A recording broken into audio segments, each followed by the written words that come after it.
Cameras weren't allowed inside, but the world felt the tremor. Prince Harry, defiant, wounded, and suddenly vulnerable, choked on his own words as he invoked the name of his mother, Princess Diana. The courtroom went still. The silence, deafening.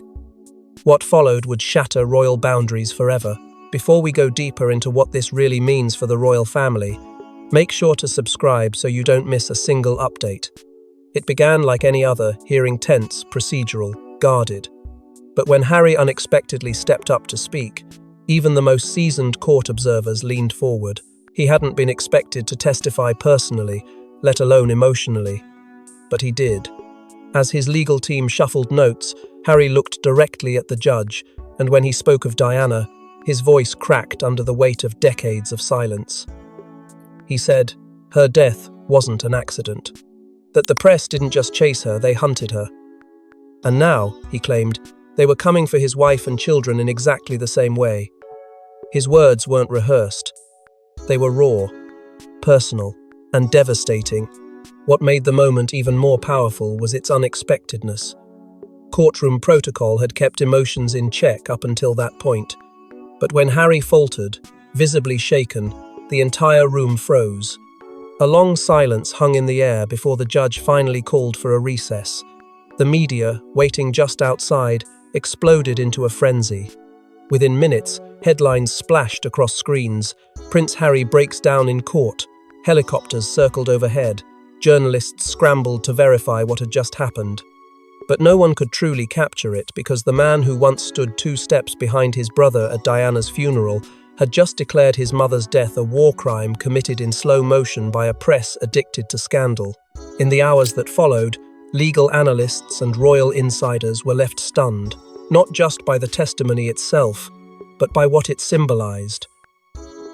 Inside the courtroom, lawyers whispered about strategy, some even debating whether Harry's outburst might derail the carefully constructed legal argument. But outside, it didn't matter. Because the world wasn't listening to legal experts. They were listening to a grieving son. The tremors of that testimony wouldn't stop at the courtroom door. They'd crash through palace gates, unsettle old alliances, and reignite memories the crown had tried desperately to bury. Because for Prince Harry, this wasn't just about justice, it was about vengeance, legacy, and a mother whose voice had been silenced far too soon. But to understand why this moment hit Harry so deeply, we need to revisit the trauma that's haunted him since childhood. Before Harry ever sat in that courtroom, he'd already lived a trial by fire. The tragic death of Princess Diana wasn't just a public loss, it was the beginning of Harry's war with the media, one that would escalate with every passing year. The night Diana died, the world mourned. But for 12-year-old Harry, grief became a private cage. The chase through the Paris tunnel wasn't just a fatal accident in his mind, it was a brutal execution, carried out by a swarm of flashing lenses and hungry tabloids. And from that moment on, Harry learned one thing: the camera never blinks. His walk behind Diana's coffin, broadcast to millions, was the monarchy's cold command: show strength, not sorrow. But inside, something in him fractured. His childhood wasn't just cut short, it was devoured. Behind palace walls, Harry became a quiet observer of the chaos. Royal advisors tried to contain the damage, shielding him from coverage, curating his appearances, pushing him into the mold of the spare. But they could never reach the core, the trauma that festered just beneath the surface. He was angry, conflicted, and when the press hounded him at school, when they dissected his teenage missteps, when they splashed his every mistake across front pages, that anger boiled. One former aide reportedly told a confidant, "Harry doesn't just distrust the press, he blames them for taking his mother." Through the years, Harry wore many masks: cheerful prince, military man, royal rebel, but behind every smile was a war no one wanted to talk about. He watched as his family upheld the very institutions that had failed Diana. The same royal machine that had warned her not to speak out was now using silence to smother his grief. And yet, the more he tried to move on, the more the past clung to him. Photographers lurking outside his private moments, whispers about new girlfriends, speculation about his mental health. It never stopped. And in that constant scrutiny, He saw history repeating itself. So when Meghan entered his life and the headlines turned darker, Harry's fury was reignited. This time, it wasn't just about him. It was about protecting his family in a way the monarchy hadn't protected his mother.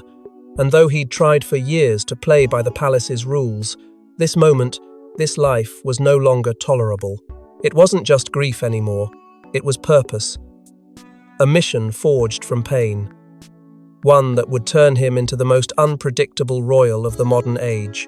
That rebellion wouldn't be silent, it would begin with Harry's bold decision to take on the very empire that fed off his mother's memory. When Harry filed lawsuits against multiple media outlets, it wasn't just about privacy, it was personal. What started as legal retribution soon unraveled into something far bigger, a direct attack on the British establishment's unspoken pact with the press. For decades, the monarchy and the media had operated in a precarious dance, tolerating intrusion in exchange for control. But Harry shattered that balance. With calculated precision, he launched lawsuits against some of the UK's most powerful tabloids, including The Sun, The Daily Mirror, and The Mail on Sunday. The allegations weren't vague, they were explosive. Phone hacking, unlawful surveillance, personal messages stolen and sold for headlines. The walls of Fleet Street trembled, but Buckingham Palace was quick to recoil. A carefully worded statement distanced the Crown from Harry's legal action. Behind the scenes, advisors were reportedly furious. To them, this wasn't just a lawsuit, it was a betrayal of protocol, a disruption of the monarchy's quiet compact with the press that kept scandals at bay. Royal insiders warned of collateral damage, whispered of constitutional risk, yet Harry refused to flinch. His words outside the court were sharp. No institution is above accountability. And beside him, unwavering, stood Meghan. She wasn't just supportive, she was a force. Many drew comparisons to Diana's bold interviews, her raw honesty, her refusal to play by royal rules. Meghan, like Diana, had been targeted, dismantled, turned into tabloid fuel. And now, she stood with Harry as he lit a match to the entire system. The lawsuits progressed, and so did the revelations. Legal teams uncovered disturbing patterns, decades of surveillance tactics that not only invaded Harry's life, but mirrored those inflicted on his mother. The same newspapers accused of tailing Diana's car were now implicated in harassing her son. Harry's case blurred the line between past and present, justice and vengeance. This was no longer just a legal battle, it was a generational reckoning. Inside royal circles, anxiety swelled. The press retaliated with op-eds and hit pieces, warning of irreparable damage to the monarchy's future. But Harry pressed forward, eyes wide open, driven not by rebellion but by truth. He wasn't suing for money, he was fighting for something the Crown never offered him: protection. But it wasn't the legal strategy that stunned the world. It was Harry's raw emotional testimony that followed. When Prince Harry finally spoke the words no royal had dared say out loud, it felt like time froze. She died because they hunted her, he told the court, sending shockwaves through the legal system and the monarchy alike. The atmosphere in the courtroom had already been tense, but nothing prepared anyone for what came next. Up until that moment, Harry had remained composed, measured even when recounting the most invasive betrayals by the media. But then the subject turned to Diana, and in an instant, something shifted. His voice cracked, his hands trembled. Gone was the rehearsed tone of royal diplomacy. What emerged instead was raw, unfiltered truth. They chased her into a tunnel and watched her die. And now they're doing the same thing to my wife. Every word cut like a blade through the courtroom's silence. And outside, within minutes, headlines ignited like wildfire. The press gallery, usually quick to scribble, type, react, was still. One observer whispered, "That wasn't testimony. That was a reckoning." Royal aides seated behind the legal team appeared visibly shaken. This wasn't a pre-approved line from a carefully vetted script. There had been no clearance from the palace press office, no coordination, no control. For an institution that thrives on silence and symbolism, Harry's words were nuclear. As footage from reporters flooded social media, Public reaction erupted. For many, it was the first time they saw a royal speak like a son, not a symbol. Comments poured in from across the globe. He finally said what we've all thought. Diana never got justice. Maybe Harry will. A single sentence spoken without permission, without caution, had cracked open the myth of monarchy's restraint. Sympathy surged, so did scrutiny. And while the palace scrambled to prepare a response, it was already too late. The narrative had left their control. Royal correspondents tried to contextualize, to soften the blow, but the damage was done. That courtroom quote wasn't just emotional, it was indicting. It drew a direct line between past and present, between Diana and Meghan, between royal silence and personal pain. Inside the palace, panic swirled. Whispers of damage control meetings, urgent calls between courtiers. An institution built on centuries of protocol now found itself chasing the aftermath of a single sentence spoken from the heart. But the question wasn't just about how they'd respond, it was about what came next. Because Harry hadn't just opened a wound, he'd exposed a truth, and once spoken aloud, some truths can never be taken back. And as that courtroom moment echoed across the world, behind palace gates, a storm of panic began to brew. Harry's courtroom confession sent palace officials into overdrive. Phones rang, emergency meetings were called, and somewhere within the walls of Buckingham Palace, damage control turned to full-blown crisis management. Within hours of the news breaking, a veil of tension descended over the royal establishment. Senior aides scrambled to contain the fallout from a moment no one had seen coming. Not the press office, not the legal team, and certainly not the family. Behind the gilded doors of Buckingham Palace, advisors huddled in crisis talks late into the night. What was supposed to be a calculated silence now felt like deafening complacency. The words, "she died because they hunted her," weren't just emotional, they were damning. They implicated an entire system. And worse, they exposed the palace's failure to shield its most vulnerable members again. Prince William, sources claimed, was deeply disturbed. While he had long struggled with his brother's public grievances, this time it felt different. This wasn't a Netflix special. This wasn't a podcast interview.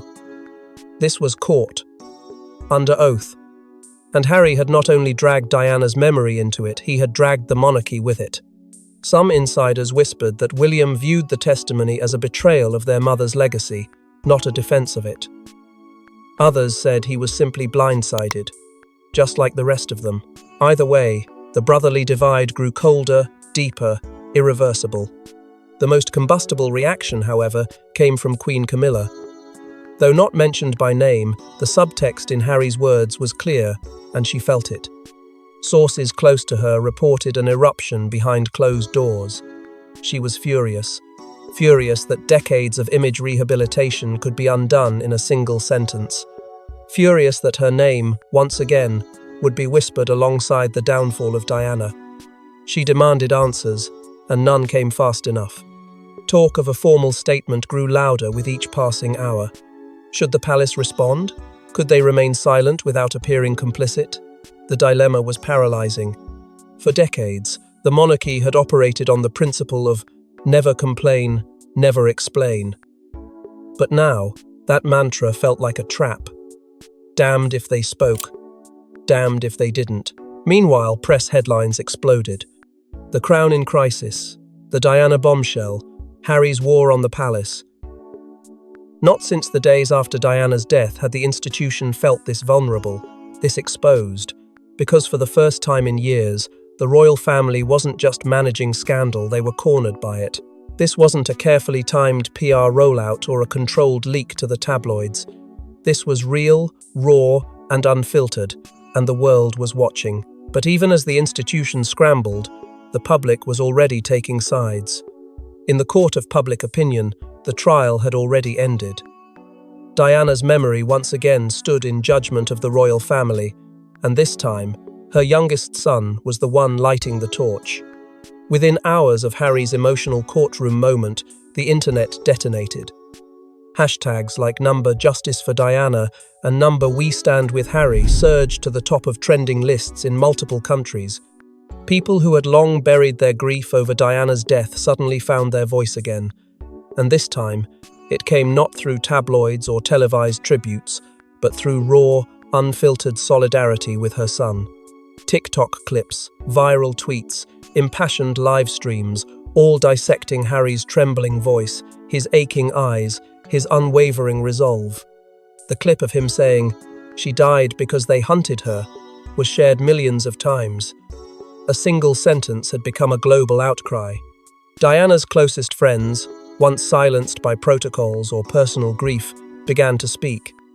Public statements rolled in some subtle, others piercing. They praised Harry's courage. They acknowledged the long-standing rot in the system. They whispered truths that had once been too dangerous to say aloud, and their voices gave legitimacy to something more powerful than any legal ruling. The response exposed a generational chasm that had been quietly widening for years. To older monarchists, Harry's words were sacrilege, an ungrateful prince turning his back on a sacred institution. But for younger audiences, for those raised on social media transparency and accountability, Harry wasn't a rebel. He was a reformer, a man refusing to let the sins of the past continue unchecked, a human being, not a figurehead. Petitions began to flood online platforms, some demanding official investigations into press misconduct during Diana's lifetime, others calling for new laws protecting public figures from the kind of harassment she endured. Parliament members were tagged in millions of posts, pressured to acknowledge the public outcry. And as voices grew louder, a cold truth began to settle over the palace. The narrative was no longer theirs to control. Approval ratings for the monarchy, typically unshakable even through scandal, began to slip. Polls revealed a stark shift in sentiment. For the first time in years, the question wasn't, "What will the royal family say?" It was, "Do we still believe them?" That shift was seismic. And it didn't just threaten reputations, it threatened the very foundation of royal influence in modern Britain. Yet amidst the roar of the crowds, Harry found no comfort. Because while the world debated headlines and hashtags, he was quietly confronting a far more personal reckoning, one no trending topic could silence. And while public voices grew louder, Harry was facing a much more personal reckoning. Behind the camera flashes and court declarations, another battle raged, one far more personal. Prince William, once Harry's closest ally, now saw his brother as a threat to the very crown he was born to protect. For William, the pain wasn't just political, it was visceral. Sources close to the palace described his reaction to Harry's courtroom declaration as one of deep betrayal. The moment Harry invoked Diana's name in open court, accusing the press, and by implication, the institution that protected them of driving their mother to her death, something broke between the brothers. A phone call was made, hurried and tense. What was said remained sealed behind royal silence, but what followed spoke louder than words. The line went dead, and has remained so ever since. In the days following the emotional testimony, the rift deepened. Kate, Princess of Wales, reportedly attempted to reach out. Friends say she urged both men to speak, to avoid repeating the tragedy of silence that once consumed their family. But her efforts, while heartfelt, fell flat. Harry was hurt, raw, unfiltered.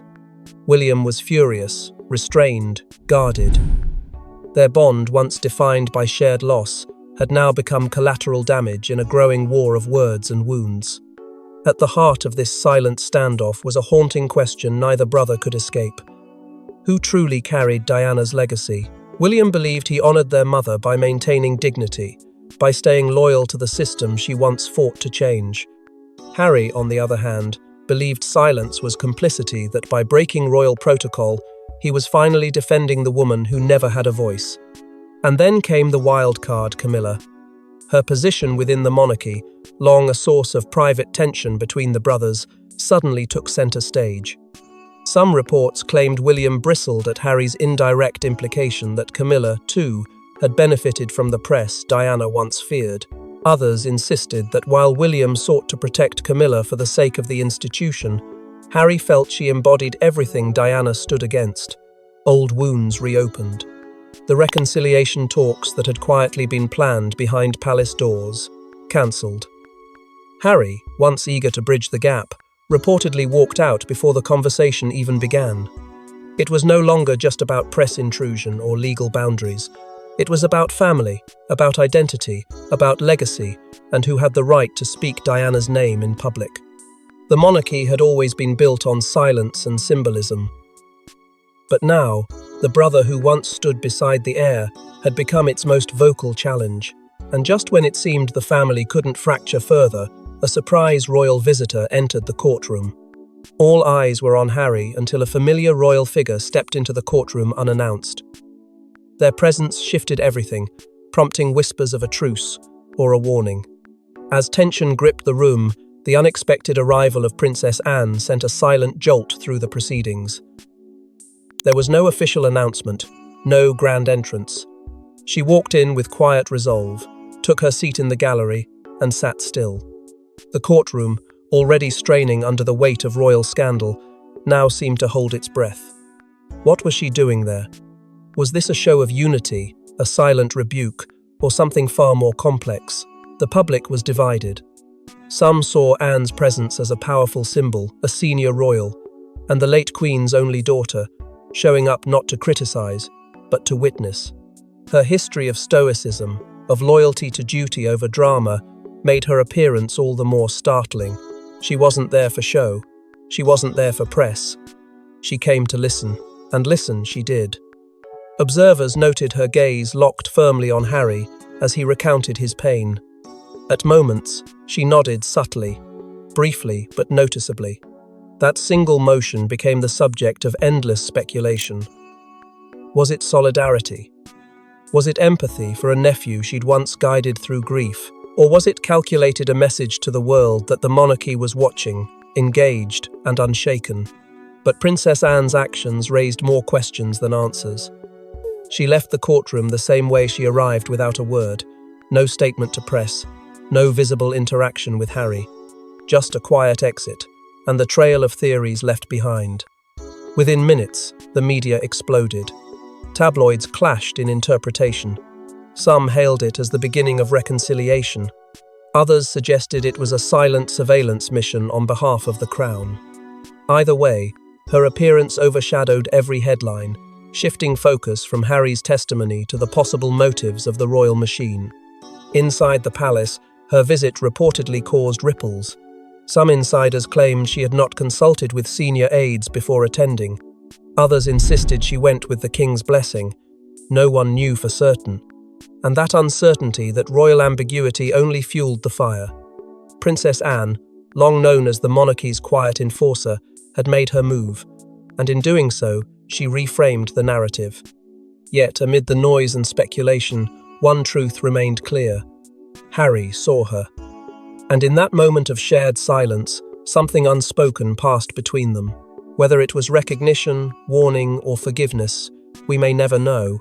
And as the court prepared for its verdict, Harry made one final, unplanned statement. In a moment of clarity, Harry stood once more and gave a closing statement that left not a dry eye in the room. It wasn't about lawsuits anymore. It was about legacy, love, and the ghost that never left. As the courtroom prepared to conclude, with legal teams packing up and murmurs growing in volume, Harry rose again, this time without cue, without consultation. The room froze. With a raw voice, stripped of legal jargon and royal polish, he spoke not to the judge, not to the press, but to the memory that had haunted every word of this trial. "I did this for you," he said quietly, yet forcefully. "For the mother who gave everything and lost everything. I only wanted the truth to matter." The room, until then rigid with protocol, softened in that instant.